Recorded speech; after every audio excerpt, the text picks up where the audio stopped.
2025 का चुनावी दंगल, पार्टियों ने कितनी की तैयारी। पीएम मोदी की अशोक बिहार में रैली, सियासी गलियारों में हलचल।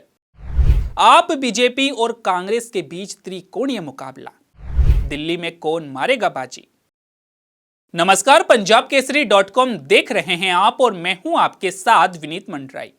प्रधानमंत्री नरेंद्र मोदी शुक्रवार से मिशन दिल्ली का आगाज कर रहे हैं। दिल्ली के अशोक विहार के रामलीला मैदान से विकास सौगात देने के साथ साथ पीएम मोदी एक बड़ी जनसभा को भी संबोधित करेंगे। इस दौरान झुग्गी में रहने वाले 1675 परिवारों को फ्लैट की चाबी देंगे और साथ ही नौरोजी नगर में world trade centre, Sarojini Nagar में सरकारी कर्मचारियों के लिए टाइप 2 क्वार्टर, नजफगढ़ में वीर सावरकर कॉलेज सहित कई तोहफे देंगे। इस तरह दिल्ली विधानसभा चुनाव के लिए पीएम मोदी अपनी पहली रैली अशोक बिहार से विकास की आधारशिला रखने के साथ साथ बीजेपी की जीत का भी आधार रखेंगे। पीएम मोदी दोपहर 12:15 बजे के करीब अशोक बिहार स्थित स्वाभिमान अपार्टमेंट में स्लम पुनर्वास परियोजना के अंतर्गत बनी झुग्गी झोपड़ी समूह के निवासियों के लिए नवनिर्मित फ्लैटों का दौरा करेंगे। इसके बाद करीब 12:45 पर प्रधानमंत्री दिल्ली में कई विकास परियोजनाओं का उद्घाटन और शिलान्यास करेंगे। ऐसे में सवाल ये उठता है कि पीएम मोदी की रैली के सियासी मायने क्या है और साथ ही दिल्ली में पीएम मोदी की आज जहां पर पहली रैली है उस क्षेत्र के विधानसभा सीट का क्या समीकरण है। आपको बता दें कि पीएम मोदी की अपनी पहली रैली के जरिए दिल्ली में बीजेपी की जीत की मजबूत आधारशिला रखने की स्ट्रेटेजी है। झुग्गी के बदले मकान देने के प्रोजेक्ट का शुभारंभ करके सीधे पीएम मोदी की दिल्ली में आम आदमी पार्टी के मजबूत बन चुके झुग्गी वोट बैंक को साधने की रणनीति है।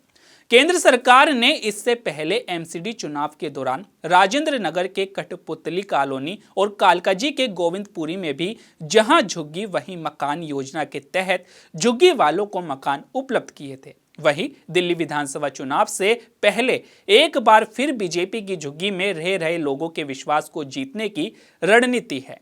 उत्तरी पश्चिमी दिल्ली में अशोक बिहार के आसपास में कई इलाके ऐसे हैं जहां पर झुग्गियों में रहने वालों की आबादी काफी ज्यादा है।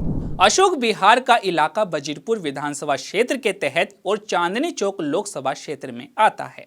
चांदनी चौक बीजेपी का गढ़ रहा है, लेकिन पिछले 2 विधानसभा चुनावों में आम आदमी पार्टी ने इस लोकसभा में बीजेपी को धूल चटाई है। ऐसे में बीजेपी ने पीएम मोदी की पहली रैली इसी इलाके में रखी है ताकि आम आदमी पार्टी को इस बार चुनौती दी जा सके। तो चलिए अब जानते हैं कि पीएम मोदी की जहां पर रैली होनी है वहां के सियासी समीकरण क्या है। पीएम मोदी की पहली रैली अशोक बिहार में रखी गई है, जो बजीरपुर विधानसभा सीट के तहत आता है। दिल्ली का यह इलाका आजादी के बाद बसा है। बजीरपुर औद्योगिक क्षेत्र की स्थापना 60 के दशक में की गई थी। Netaji Subhash place metro station के करीब स्थित बजीरपुर एक प्रमुख वाणिज्यिक और औद्योगिक केंद्र है जो स्टील फैक्ट्रियों के लिए मशहूर है। बजीरपुर अपनी औद्योगिक संपदा और विनिर्माण इकाइयों के लिए प्रसिद्ध है, जो दिल्ली की अर्थव्यवस्था में अहम भूमिका निभाते हैं। बजीरपुर में ऑटोमोटिव, इलेक्ट्रॉनिक्स, टेक्सटाइल और अन्य सहित कई तरह के उद्योग हैं। इसके चलते बजीरपुर विधानसभा क्षेत्र को कारोबारी सीट भी कहा जाता है।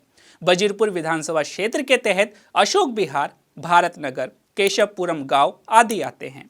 निमड़ी कॉलोनी, सत्यवती कॉलोनी, बजीरपुर, बुनकर कॉलोनी, सावन पार्क, बजीरपुर औद्योगिक क्षेत्र, जेजे कॉलोनी, बजीरपुर गांव, केशवपुरम, आजादपुर, प्रेमबाड़ी, अशोक बिहार, फेज 2 यहाँ के प्रमुख इलाके हैं। बजीरपुर विधानसभा क्षेत्र के तहत दिल्ली नगर निगम के 4 वार्ड आते हैं, जिनमें निर्मी कॉलोनी, सावन पार्क, बजीरपुर, अशोक बिहार शामिल है।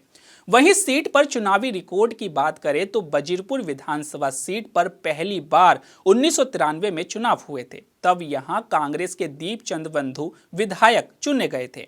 इसके बाद से बजीरपुर सीट पर 7 बार विधानसभा चुनाव हो चुके हैं और अब 8वीं बार चुनाव होने जा रहा है।